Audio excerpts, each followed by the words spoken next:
आणि आयटी क्षेत्रात गेली 16 वर्ष ते विविध बँकिंग क्षेत्रामध्ये काम करत आहेत. तर गेली 16 वर्ष ते विविध बँकिंग म्हणजे दुसऱ्या भारतातीलच नव्हे तर भारताबाहेरील बँकिंग मध्ये देखील त्यांनी डिजिटल ट्रान्सफॉर्मेशन या संदर्भात त्यांचं चांगलं मार्गदर्शन असल्या कारणाने बऱ्याचशा बँकांमध्ये त्यांनी काम पाहिलेलं आहे.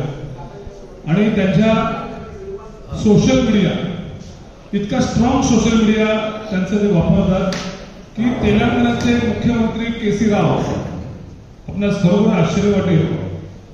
आप पक्षाचे खरं म्हणजे आप पक्षाचे कार्यरत होते, आता नाही येत ते, पण आयटी सेलमध्ये आणि डिजिटल आणि सोशल मीडियामध्ये एकदम तज्ञ असल्या कारणाने तेलंगणाचे मुख्यमंत्री के.सी. राव साहेब यांनी त्यांना त्यांच्या सोशल मीडियाचं हेड म्हणून त्यांची नियुक्ती केली होती.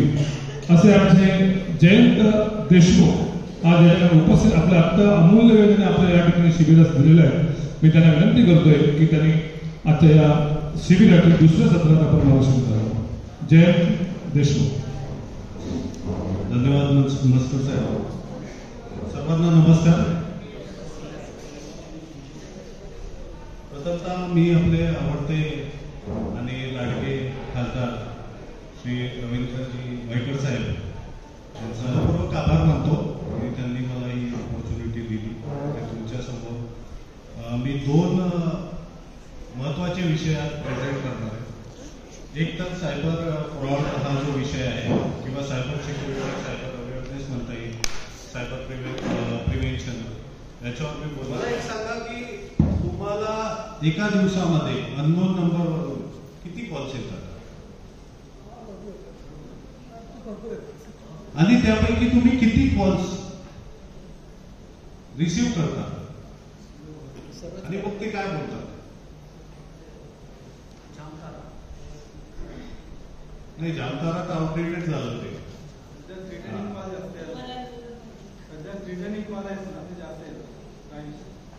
सापडले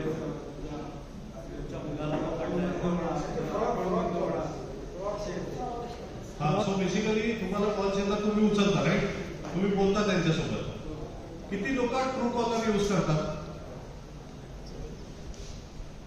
यूज करतात म्हणजे फक्त मोबाईल मध्ये आहे असं नाही. ट्रू कॉलरनी तुम्ही काय करता बेसिकली? मग तुम्ही काय करता? नाही उचलत. त्याच्यानंतर काय करता? ब्लॉक करता. उचलत नाही पण तो करत राहतो, राईट? कधी रात्री 4 वाजताही कॉल करतात. बऱ्याच प्रकारचे फ्रॉड्स आहेत. आज सकाळची गोष्ट मी तुम्हाला सांगतो की सकाळी आमच्या इथे ते दूधवाले भोसले म्हणून आहेत, ते दूध देतात. तुम्ही ओळखत असाल विठ्ठल भोसले.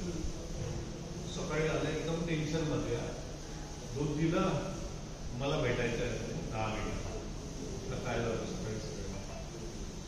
आणि ही ते माझी सेट की म्हणे मला 2 दिवसाआधी कॉल.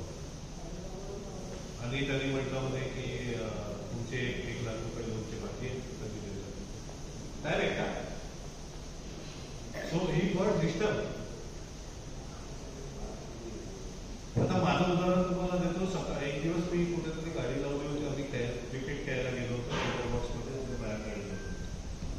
त्यांनी एक लंबा चौडा मेसेज दिला, सगळे डिटेल त्याच्याकडे की you are fight for illegal parking etcetera etcetera. आणि किती वाजता मेसेज आला? सकाळी 6 वाजता. हे काय झालं समजलं? तर बेसिकली एक आपल्याला लक्षात घेणं गरजेचं आहे, जे फ्रॉडस्टर्स आहेत दे आर सुपर इंटेलिजंट. आता अजून 2-3 केसेस झाल्या. साहेबांनी मला कॉल केला होता, शेरे पंजाबची केस होती, त्याच्यामध्ये त्या फ्रॉडस्टरनी कॉल केला आणि त्यांनी काहीतरी इन्फॉर्मेशन मागितली, या मॅडमनी दिली आणि इमिडिएटली तिच्या जेवढे पण अकाउंट होते त्या मोबाईल नंबरला लिंक फटाफट जवळपास 2.5 लाखाचा फ्रॉड होता. 2.5 लाखाचा फ्रॉड होता. मॅडमनी मला कॉल केला. 1 दिवस झाला होता. ओके. 3 बँकेचे होते, एक SBI, मला वाटते पब्लिक सेक्टरचे 2 होते. तर त्यांना मी मोडस ऑपरेंडी दिली, what you need to do within 1 hour this. तिथे ते स्टेप्स घेतले. मला वाटते 2 अकाउंटनी इमिडिएटली ती अमाऊंट सस्पेंड केली, म्हणजे ती ट्रान्सफर झाली नाही त्यांना आणि ती अमाऊंट त्यांना भेटली. त्यांना मेनी फ्रॉड्स विचार हॅपनिंग. फिशिंग स्कॅम होत आहेत. तर मी तुम्हाला फ्रॉड टाईप जो आहे आणि त्याच्यामध्ये काय नाही केलं पाहिजे ते सांगणार आहे. म्हणजे तुम्हाला एक होलिस्टिक आयडिया येईल. आपल्याकडे टाइम कमी येतात. तर फिशिंगमध्ये काय होतं, फिशिंगमध्ये तुम्हाला मेल्स येतात राईट, त्याच्यामध्ये लिंक्स असतात, तुम्ही क्लिक करता आणि त्याच्यामध्ये तुमची इन्फॉर्मेशन त्यांना जाते. तुमची इन्फॉर्मेशन गेल्यावर ते त्याचा मिसयूज करतात. ओके, तर तुम्हाला कुठल्याही ईमेलवर लिंक्स आले तर तुम्ही त्याला क्लिक करू नका. आता ऍक्च्युली गुगल वगैरे अनेक ट्रस्टेड सोर्सेसचे ईमेल आय डी यूज करा, मायक्रोसॉफ्टचे यूज करा, गुगलचे यूज करा, कारण त्याच्यामध्ये स्पॅम जे आहे ना, स्पॅम खूप चांगल्याने वर्क होतो. स्पॅम एक वेगळ्या कॅटेगरीमध्ये जातो. ठीक आहे, that is one thing. Secondly, job scam खूप सुरू आहे. आता समजा कोणीतरी, आणि हे तुम्हाला तुमचे ज्या एरियामधले जे लोक आहेत, खास करून मुलांसाठी वगैरे, तुम्ही एक लक्षात घ्या की समजा मी जॉब शोधत आहे, मी अप्लाय केलं नोकरी वगैरे वगैरे, तर इमिडिएटली तो डेटा थर्ड पार्टीकडे जातो, कारण नोकरीमध्ये असे फ्रॉडस्टर किंवा Shine.com वगैरे मध्ये असे फ्रॉडस्टर आहेत. What they do, they send you the confirmation letter that you are selected in this company with the lucrative salary, this much, USD 100,000, whatever. आणि आपल्याला काय वाटतं, अरे since I am applying for job, so मलाही offer आली असेल, तर अशा कुठल्याही याच्यामध्ये पडू नका, मग ते पैसे मागतात. So this is going to create problems for you. नंतर मग इन्व्हेस्टमेंट स्कॅम हे कसे वर्क होतात. इन्व्हेस्टमेंटमध्ये बिटकॉइन पण मी कव्हर करतो, आणि व्हॉट्सअपमध्ये ग्रुप्स बनतात, स्काईपमध्ये बनतात, टेलिग्राममध्ये बनतात. एक मोडस ऑपरेंडी सिंपल आहे, ज्याच्यामध्ये 200-300 लोक असतात ग्रुपमध्ये, आणि 5 ते 10 लोक असे असतात की ते कम्युनिकेशन करतात, आणि बाकीचे अननोन नंबर असतात, ते टाकतात अरे मैंने यहाँ पे इन्वेस्ट किया और मेरे को ये प्रॉफिट मिला. मग आहे ना, आपल्याला सायकोलॉजिकली आपण अरे यार इसको प्रॉफिट मिल रहा है, इसको इतनी जल्दी, so we also go in that direction. तसं करू नका. ते अननोन ग्रुप्स तुम्ही जॉईन करू नका. तुम्हाला सोशल मीडियावर ते लोक मेसेजेस पाठवते की व्हॉट्सअपवर चॅट जे आहे ग्रुप जॉईन करू नका. तुमच्या मुलांना स्ट्रिक्टली सांगा, किंवा जे पण तुमच्या एरियामध्ये तुम्ही वर्क करता त्यांना सांगा की असं करू नका. अदरवाईज काय होतं, पैसा गेल्यावर ते ब्लॉक करतात नंबर, आणि युअर कॉल. व्हॉट्सअपमध्ये लोकेशन ट्रेस, मला माहिती नाही अजूनही लोकेशन ट्रेसची फॅसिलिटी पोलिसांना भेटते. त्यानंतर फेक चॅरिटी अपीलचे स्कॅम येतात, मेल्स वगैरे येतात की आम्हाला, आणि फोन वगैरे येतात, त्याच्यावर तुम्ही वर्कआउट करू नका. डिजिटल अरेस्ट तुम्ही ऐकलं असेल, काही करोडो रुपये लोकांचे चाललेले आहेत.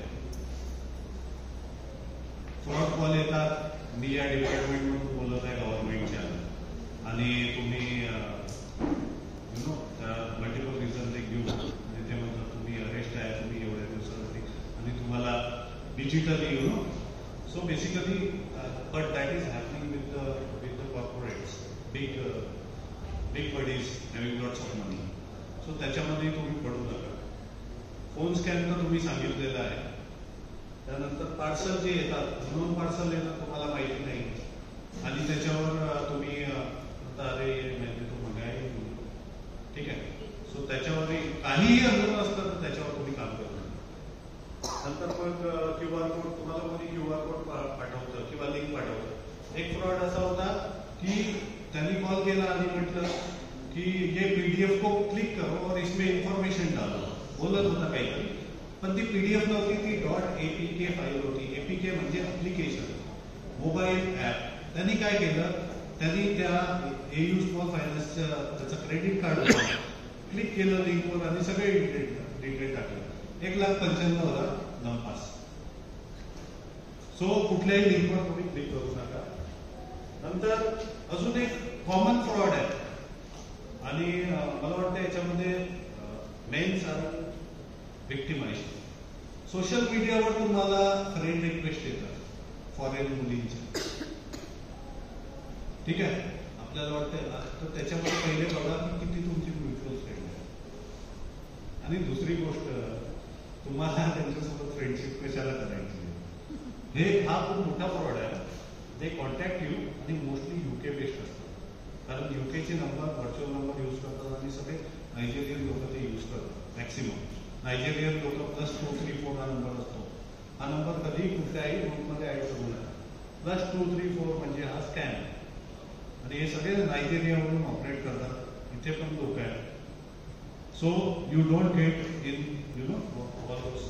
सो असे विविध प्रकारचे फ्रॉड्स आहेत. I will cut short this part. आपण डिटेलमध्ये प्रत्येक फ्रॉडवर प्रत्येक याच्यावर वी कॅन गाईड यू. ज्यांना यांना लागेल you can contact me and then we will have a separate sessions wherever required, and similarly for AI also. So I am available. We are providing all the consultants. मी या ठिकाणी सन्माननीय जयंतजी देशमुख यांनी सुंदर मार्गदर्शन केलं. खरं सुंदर विषय होता, परंतु ते पूर्ण सेशन होऊ शकते आणि त्याचा भारी अभ्यास आहे त्याच्यावरती. तर आपण त्याचा छोटा सन्मान करूया. जयंत देशमुख अत्यंत कमी वयामध्ये एका मध्यमवर्गीयातून एवढी उंच भरारी घेणारा आमचा जयंत हा आमच्या जोगेश्वर विधानसभेचा याचा विशेष कौतुक आहे आणि त्याचे नक्कीच फायदा सर्वांना नक्कीच होईल. धन्यवाद जयंत, तुझ्या उपस्थितीबद्दल या लोकप्रतिष्ठितामध्ये तुझा अत्यंत मोलाचा भाषण. धन्यवाद.